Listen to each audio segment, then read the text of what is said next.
La dernière fois, c'était dans la nuit du 6 au 7 avril, vers 3 heures. J'ai été pour une xème fois soumis au supplice de la goutte. Si vous aimez mieux, j'ai encore rêvé que je marchais seul dans une forêt, enfermé dans un scaphandre, ou quelque chose de vitreux qui m'isole de l'environnement pour éviter que je sois contaminé par une peste ou une épidémie. Qu'est-ce qui vous permet d'en arriver à cette conclusion? En fait, je n'observe aucun signe de vie et un peu plus loin, je vois une feuille où se retrouve un crâne et le chiffre 416. Dans ma tête, je me dis que c'est le nombre de victimes. C'est alors que du sang commence à couler sur la feuille pendant que je plonge dans le noir. C'est un noir étrange, c'est un peu comme un noir absolu, sans la moindre lueur. Puis à cet endroit-là, où je ne vois plus rien, c'est que j'entends un son étrange qui ressemble à une scie ou à une perforeuse à dentiste, qui se déplace de l'arrière de mon crâne vers l'avant, pendant que la voix d'un homme me répète les mots « Mourir dans la dignité, mourir dans la dignité ». Puis par la suite, je vois le visage d'une personne qui ressemble étrangement à Philippe Couillard avant de me réveiller en sursaut. Comment vous sentez-vous à votre réveil? Bon, à mon réveil, c'est bien sûr j'angoisse. Je suis agité. Puis la première chose, c'est que j'ai le vif sentiment que Philippe Couillard sera élu le 7 avril pour signer la mort du Québec.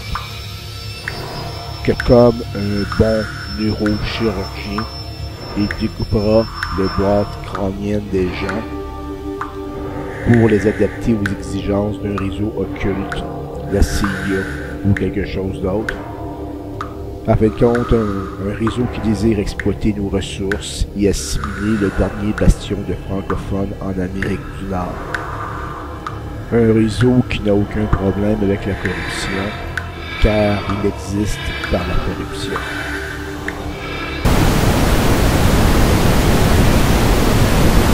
Mourir dans la dignité. Pendant que les ministères concernés font des campagnes de publicité ou roucoulent sur des tapis rouges, Montréal sans glisser. Ça ne tient pas la route. L'histoire de notre parti, c'est la défense du caractère spécifique du Québec et l'affirmation du visage français indispensable du Québec. Le jour où le recul de Montréal sera effectivement rendu irréversible, c'est la position du français comme langue vivante en Amérique qui, à terme, sera menacée. Un instant. Les études montrent que la loi 101 fonctionne à Montréal. Les nouveaux arrivants adoptent le français dans une plus grande proportion comme langue publique dans l'espace public.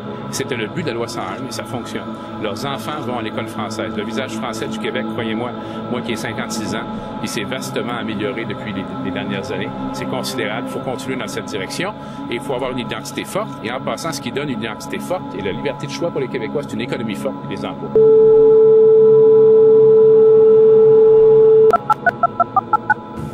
Mon adhésion au Parti québécois est une adhésion à mes valeurs les plus profondes et les plus intimes, c'est-à-dire faire du Québec un pays.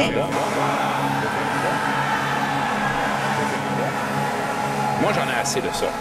Mme Marois n'a pas de leçon de patriotisme à faire à personne au Québec. Le drapeau du Québec appartient à tous les Québécois. Et les péquistes, pas plus qu'aucun autre parti politique, ont une supériorité dans cette question. Monsieur Couillard, il y a Marc Bellemare qui vient d'envoyer une lettre aux médias dans laquelle il dit que le vrai thème de cette élection, c'est pas le référendum, vous le soutenez, c'est vraiment l'intégrité. Et à son avis, le Parti libéral que vous dirigez ne passe pas le test, n'a pas été assez longtemps dans l'opposition pour pouvoir faire le ménage à l'État. Alors, j'ai l'intention de faire aucun commentaire sur les déclarations de M. Bellemare ou qui que ce soit. Référendum. Mourir dans la dignité. De 92 à 96, il va cofonder un service de neurochirurgie à Dharan, en Arabie Saoudite. l'Arabie Saoudite, c'est le pays des théoconservateurs, les chiites, qui ont plus d'affinité avec leurs chameaux qu'avec leur tendre épouse, parce que le statut de la femme là-bas, il est très précaire. Quelle niaiserie. Nommé membre du Conseil consultatif international du ministre de la Santé d'Arabie Saoudite. Et ça, c'est pas rien, ça. Ça veut dire quoi, ça? Eh bien, ça veut dire que depuis cette nomination-là, en 2009, Couillard, qui est membre du Conseil consultatif international, mis sur pied par le ministre de la Santé d'Arabie Saoudite, ben, c'est qu'il reçoit un salaire de ce gouvernement-là qui finance lui-même Al-Qaïda avec l'argent des pétrodollars et aussi des actions terroristes islamistes, la mouvance islamiste. C'est des niaiseries.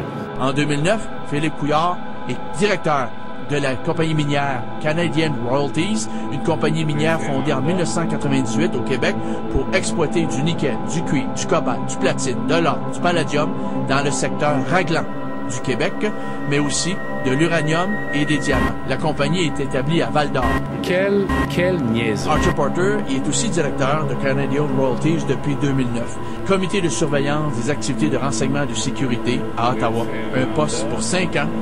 Et les membres nommés du Comité de surveillance des activités de renseignement de sécurité ont accès à toutes les informations névralgiques détenues par le Service canadien de renseignement de sécurité, nos fameux espions canadiens. Ceux, en fin de compte, qui veulent votre bien finiront par l'avoir au nom de la sécurité nationale. Quelle niaiserie. Je m'excuse, là, quelle niaiserie de dire une affaire. Son père, Pierre Couillard, est un membre des Chevaliers de l'Ordre de Malte. C'est des niaiseries. Les Chevaliers de l'Ordre de Malte, ne les sous-estimez pas. Ils sont partout, mais eux autres, ils fonctionnent à visière baissée. Hein? Les services secrets occidentaux à CIA. Pensez, en fin de compte, au chef de la CIA, sous Ronald Reagan, M. William Bill Casey, en 1980. Eh bien, le bonhomme était un haut chevalier gradé des Chevaliers de l'Ordre de Malte.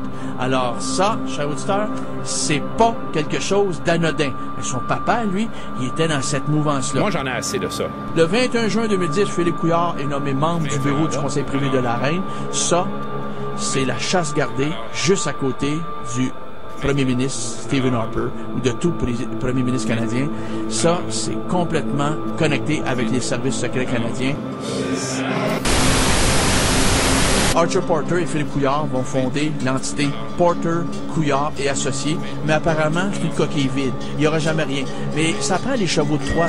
Quand on veut aller à l'étranger, comprends-tu, et puis regarder, observer, avec les yeux et les oreilles des services secrets canadiens, eh bien, ça prend un cheval de Troie pour pas attirer l'attention. Quoi de mieux qu'une entité comme Porter, Couillard et Associés pour faire la job?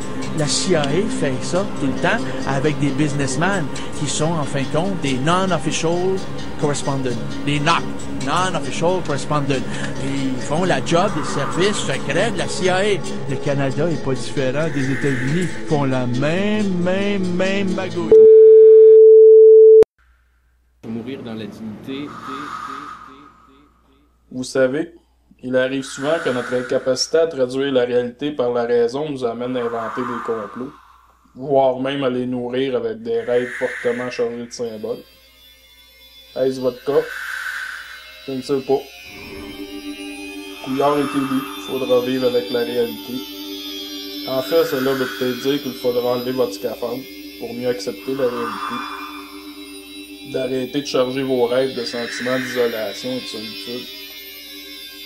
De mon côté, disons que j'ai médité sur le sujet, puis j'en suis arrivé à la conclusion que mon isolation, que mon scaphandre, c'est pas moi qui ai décidé de le porter.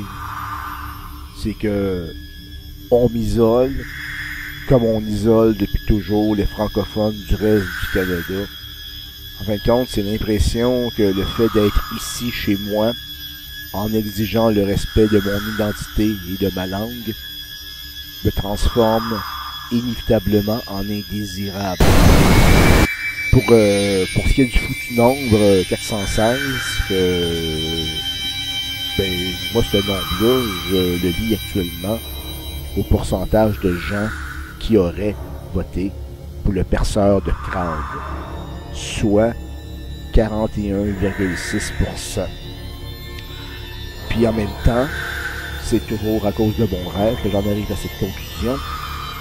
J'ai l'impression que les élections ont été truquées.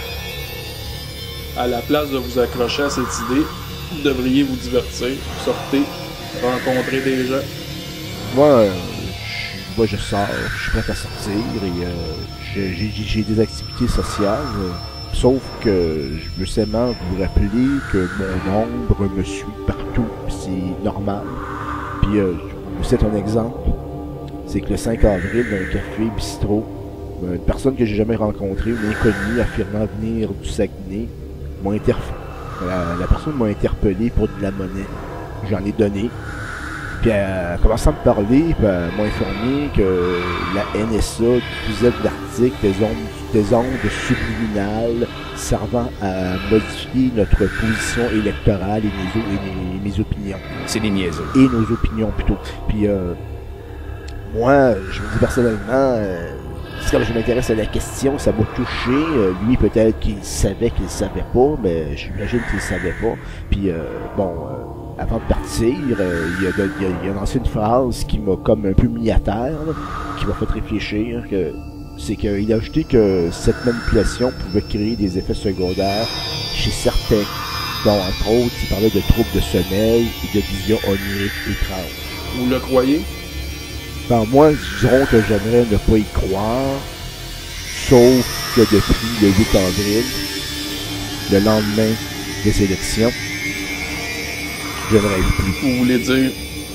Ben maintenant, je peux dire que je dors bien. Mes nuits sont devenues normales depuis le 8 avril. Je ne fais plus de rêves étranges. Puis la même chose pour le rêve de devenir maître chez moi, ben c'est terminé. Pour moi, le Québec est mort. Il vient de s'enliser dans un monde où les limites de la folie sont tributaires aux moyens que nous possédons. Précisez. Ben, ce que je veux dire, c'est que ce que le crime organisé peut faire, il peut le faire. Ce que la technologie permet de faire, elle peut le faire. Puis encore, si on peut modifier l'itinéraire d'une commission d'enquête comme la commission Charbonneau, on le fera. Puis là, ce que cela veut dire aussi que si on pouvait manipuler les élections, on le ferait aussi pour éviter qu'un parti souverainiste ou qui ne suit pas nécessairement l'itinéraire du réseau de la CIA soit au pouvoir. Mais si on pouvait le faire, on le ferait. Puis on le fait sans se préoccuper de la morale, de l'éthique, des droits, des lois et de l'environnement. Le Québec est mort. Puis devant cette réalité, on peut continuer à marcher avec notre scaphandre ou encore l'enlever. Mais si on l'enlève, on va devoir vivre avec ce qu'on va découvrir. En fin de compte, on doit vivre avec la réalité.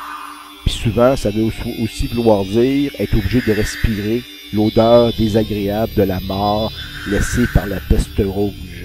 Puis moi, j'ai juste constaté que le 7 avril 2014, 41,6% de la population québécoise ont préféré garder leur scaphandre.